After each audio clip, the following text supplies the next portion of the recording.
কবর প্রতিদিন ডাক দিয়ে বলে আনা বাইতুদ দুধ।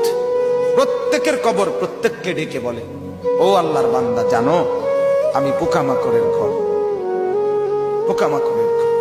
তুমি তো সেই বান্দা যে একটা মশা কানের পাশ দিয়ে উড়ে গেলে তোমার ঘুম বন্ধ হয়ে যায়, চোখ মিলে যায়। একটা মশার গুনগুন আওয়াজ সহ্য করতে পারো না। একবার কয়েল, একবার অ্যারোসল, একবার মশারি, এরপরেও তুমি চাও যে একটা মশাও যেন আমার কানের কাছে গুনগুন না করে। তো 5 ঘন্টার ঘুমের জন্য, 6 ঘন্টার ঘুমের জন্য বান্দা এই যত্ন নিলা, অনন্তকাল কিংবা বছরের পর বছর কবরের যে ঘুম দিবা, পড়ে থাকবা সেই ঘরে, পোকা মাকড়ের ঘর, সেই ঘরে তুমি ঘুমাইবা কেমনে, থাকবা? আমার বাপ, আমি থাকবো কিভাবে?